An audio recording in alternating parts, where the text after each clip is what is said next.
E muito boa tarde, está no ar o Boletim Legislativo, nosso ponto de encontro para te apresentar as notícias que marcaram a Câmara e também informações importantes aqui da nossa cidade.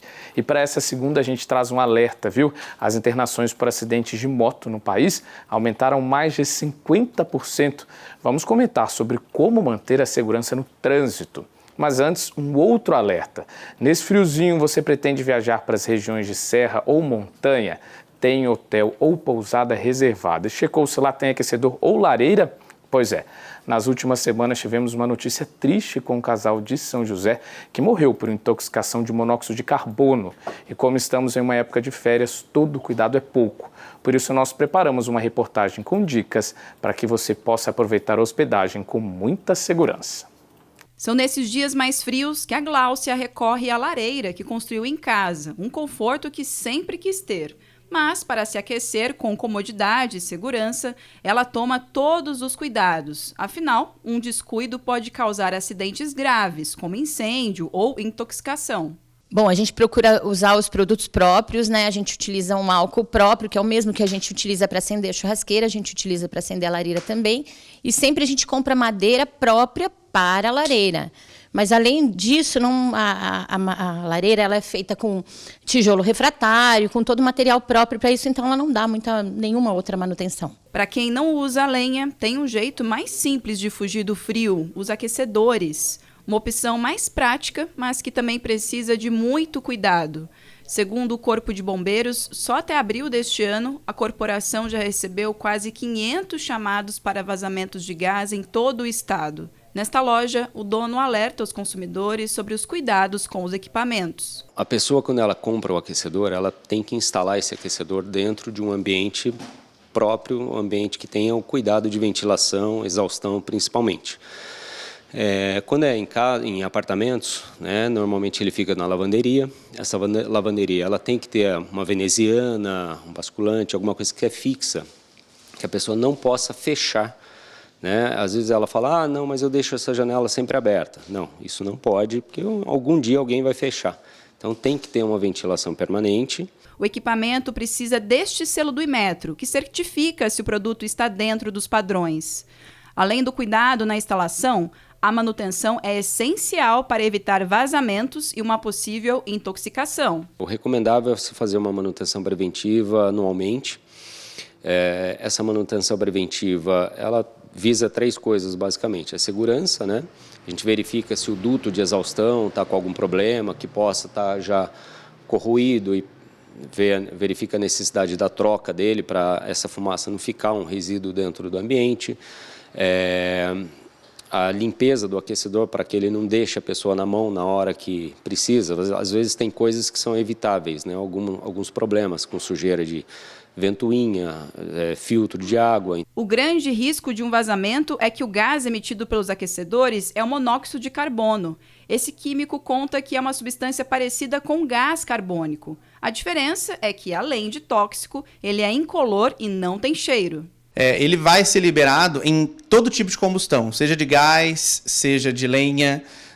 Qualquer tipo de combustão ele pode liberar esse monóxido de carbono, né? Inclusive o gás de cozinha, o gás de aquecimento residencial, no caso das lareiras, a queima de lenha, né? Então toda combustão está sujeita a liberar esse monóxido, né? E o grande risco para a saúde é que, como não tem cheiro, é muito difícil as pessoas perceberem um vazamento e uma possível intoxicação.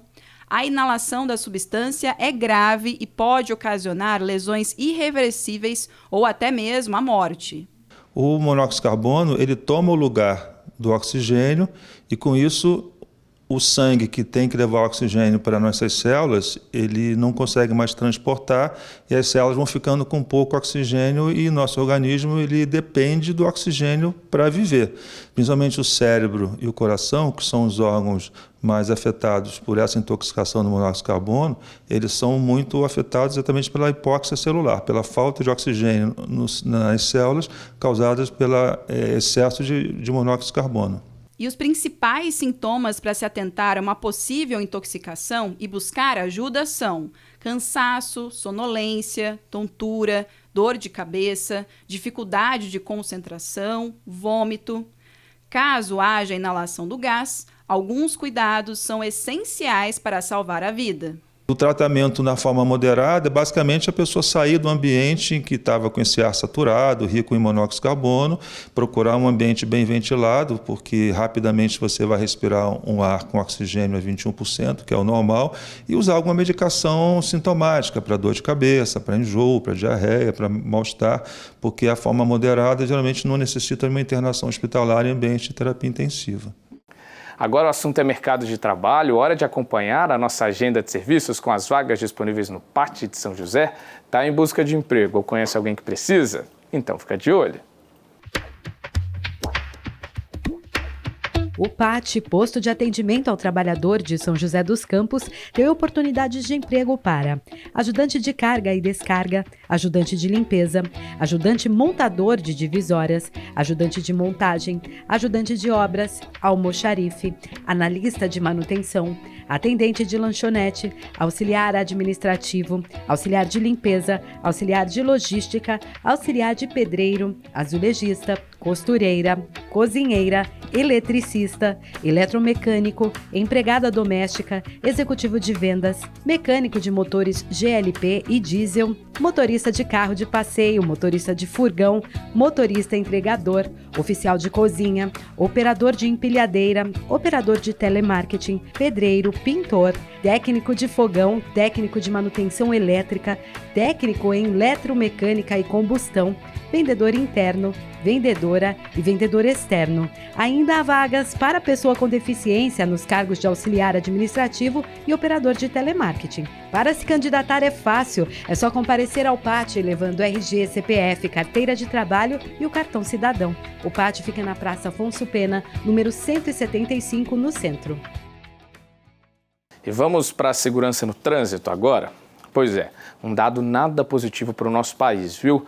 O número de acidentes de motos tem causado impactos graves na saúde e as internações de motociclistas que se acidentaram cresceram mais de 50% nos últimos anos. Essa informação foi apresentada pelo Ministério da Saúde e traz consequências muito sérias, seja na ocupação de leitos ou na dificuldade de reabilitação para a volta ao mercado de trabalho. O meu acidente foi no dia 28 de março de 2019. Eu estava trabalhando de motoboy. Eu trabalho registrado na parte da manhã e de noite estava trabalhando de motoboy. E eu acabei, quando estava indo fazer a entrega, eu bati em uma outra moto. E eu sofri uma lesão de plexo braquial, que me fez perder o movimento do meu braço esquerdo. E eu também acabei quebrando os ossos do meu braço por todo completo. E 30 dias depois do meu acidente, eu tive que amputar a perna esquerda. O acidente de moto sofrido pelo Ezequiel foi há 4 anos. De lá para cá, muito esforço e trabalho duro. Toda a dedicação aconteceu no Centro de Reabilitação Luci Montoro, referência no tratamento de pacientes com deficiências físicas e motoras incapacitantes. Eu lembro bastante porque quando o Ezequiel chegou, ele estava em outro ambulatório de lesão encefálica adquirida e, na ocasião, eu era responsável por esse ambulatório também. Então, ele tinha muita limitação funcional, ele estava dependente de uma cadeira de rodas e com o programa de reabilitação ele foi evoluindo, ele foi melhorando. Cada trabalho realizado pela equipe multidisciplinar é único e começa a partir do reconhecimento das limitações do paciente.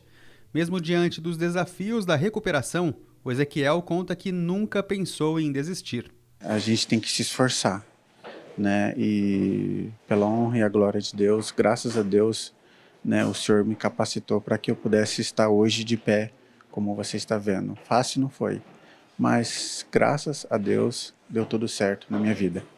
Só nesse ano já são 13 vítimas de acidentes de trânsito passando por algum tipo de reabilitação por aqui. A maior parte dos casos, pessoas envolvidas em ocorrências com motocicletas. Com o crescimento dos serviços de delivery dos últimos anos, são cada vez mais motociclistas trafegando pelas ruas. É verdade que os acidentes são consequências das decisões dos motoristas e também dos condutores das motos. O problema é que sobre 2 rodas, esses condutores estão mais vulneráveis aos acidentes. No dia a dia é comum presenciar casos de imprudência. Números do Ministério da Saúde atestam que esse tipo de comportamento dos motociclistas tem se tornado frequente. Entre 2011 e 2021, a taxa de internação de motociclistas passou de 3,9 para 6,1 por 10 mil habitantes no Brasil, aumento de 55%. Em São José, 496 pessoas deram entrada no Hospital Municipal nesse ano por consequência de acidentes com motos. Números que vêm crescendo. No mesmo período do ano passado, foram 440 registros. Para tentar reduzir esse indicador, a ferramenta da Prefeitura é a conscientização. A ação basicamente consiste em parar todos os motociclistas que trafegam na via onde está ocorrendo essa ação, né? Dar uma palestra muito rápida para ele de segurança no trânsito, né? E ele ganha um brinde. Uma troca de óleo da moto, uma antena também daquela que vai proteger ele também contra a linha com cerol. Enfim, é uma campanha que é permanente no município, né? Todos os anos, a Câmara apoia campanhas de prevenção de acidentes de trânsito, como o Maio Amarelo, que faz parte do calendário oficial da cidade desde 2017. Além disso, mantém as portas abertas para a discussão do assunto. É fundamental fazer o processo de educação, né? A gente só vai mudar quando os jovens e aqueles que utilizam motos saber dos riscos, e nesse processo todo acho que é conscientização. Mas os parlamentares lembram, a redução dos números de acidentes e consequente queda dos indicadores depende da mudança de comportamento dos condutores. E tudo deve ser feito com o mesmo propósito: garantir a segurança de motoristas, ciclistas e pedestres. Evitar mortes, né? Ou evitar acidentes, porque hoje um acidentado, principalmente de moto, a gente tem muitos que ficam na cadeira de roda, deficientes e tudo mais. Então acho que a gente tem que pensar na vida. E mantendo o assunto no trânsito, neste ano a Lei Seca completou 15 anos em vigor no país. Ela foi criada justamente para tornar mais rigorosa a legislação que pune quem é pego dirigindo alcoolizado. Uma combinação que a gente sabe é responsável por muitos acidentes graves. Claro que a gente aproveitou a data para reforçar os riscos de beber e dirigir e comentar sobre os avanços da Lei Seca na segurança do trânsito. O procedimento quase todo mundo já conhece. O teste é o seguinte: eu vou aproximar o aparelho da sua boca, o aparelho etilômetro, né? Mais popularmente conhecido como bafômetro. O senhor vai respirar fundo e vai soprar nessa direção aqui para mim, à distância, tá? Essa não é a primeira vez que o Bruno é parado numa blitz da Lei Seca. Já sabe bem como soprar o etilômetro. Em todas elas, o resultado foi o mesmo: nada de ingestão de álcool. Já fiz o teste, por isso que até que a gente anda, né, documento direitinho, habilitação direitinha, para não ter problema também. Aí fez tudo a verificação, graças a Deus tudo certo. Todo mundo puder andar certinho é bom, né? A regra tá aí, vamos seguir. E para ninguém ficar ingerindo bebida alcoólica, para ninguém ter problema com isso. Em 2023, a Lei Seca completa 15 anos. Desde 2008, ela reduziu gradativamente a tolerância com motoristas que insistem em dirigir embriagados. Medida que faz a diferença na vida do Wagner, que passa boa parte do dia atrás do volante. É muito bom. Assim, os condutores trabalhar tudo certinho.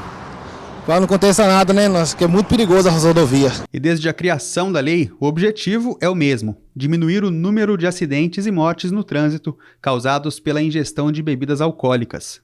O intuito da lei foi justamente para coibir que o condutor faça uso de bebida alcoólica e saia circulando nas rodovias e até mesmo nas vias urbanas, né?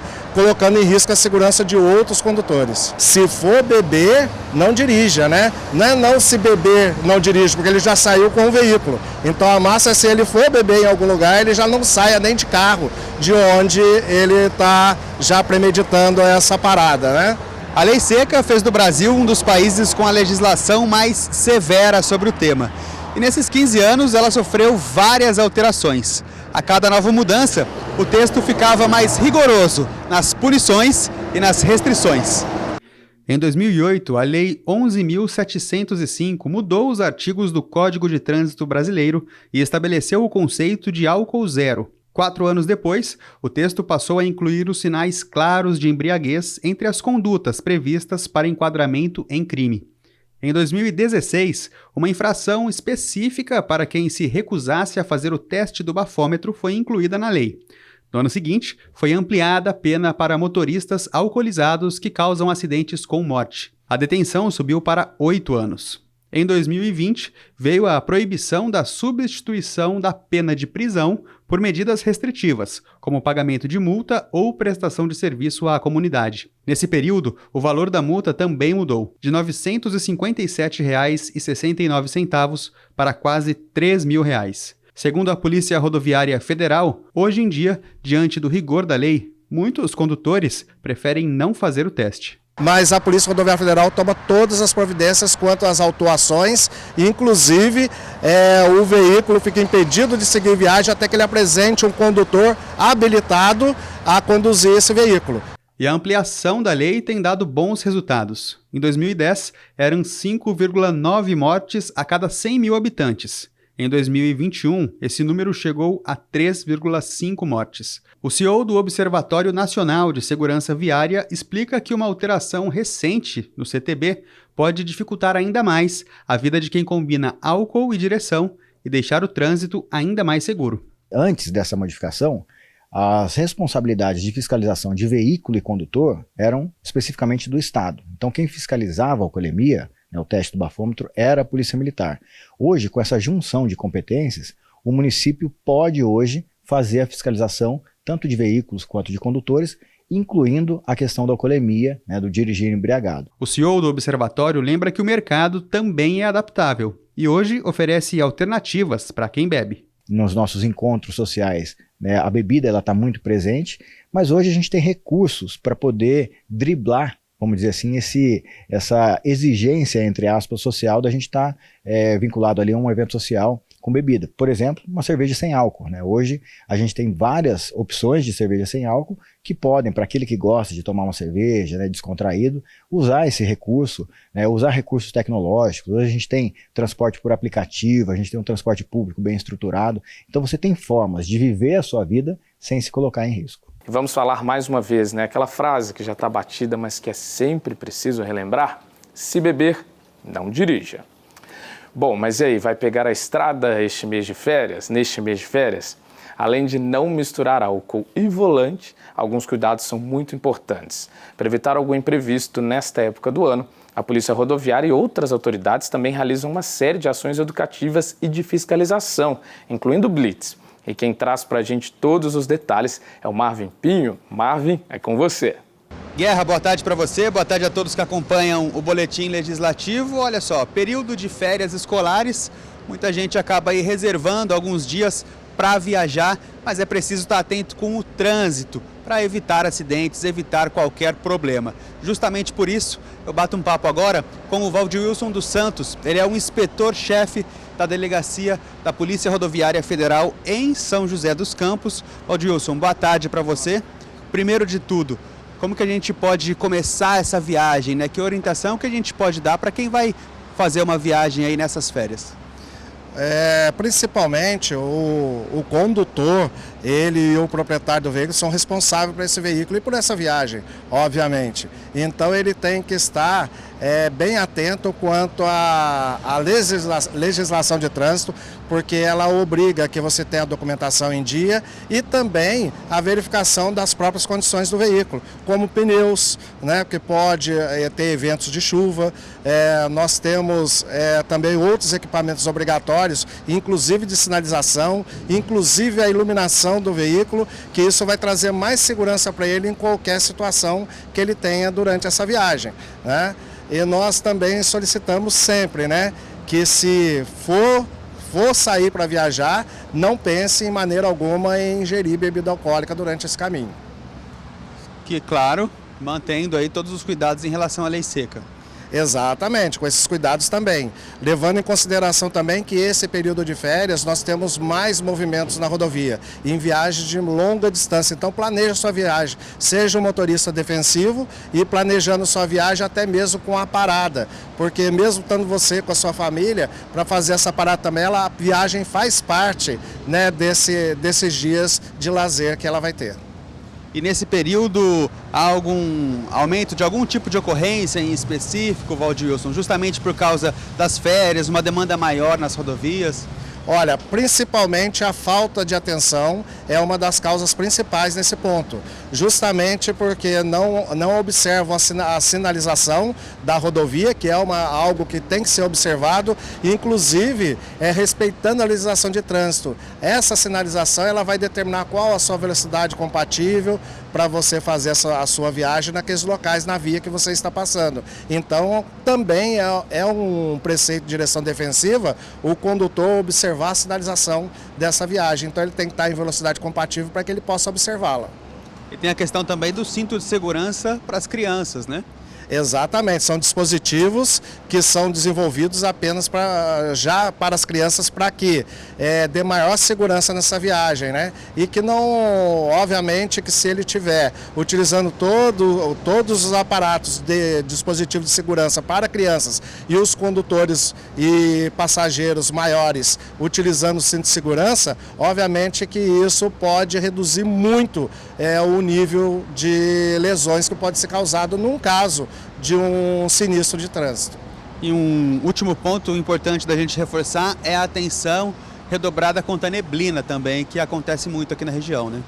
Sim, nesse período a incidência de neblina, principalmente em determinados horários do dia, ela é muito grande e cria também o embaçamento da visão e até mesmo do para-brisa. A gente recomenda, se você vê que a neblina está muito intensa, você para em um local adequado, um posto de combustível que possa te dar esse apoio, né, de parada mais segura, ou então em outros locais também que traga essa segurança. Nunca pare na rodovia, e principalmente na incidência de neblina no local onde há neblina.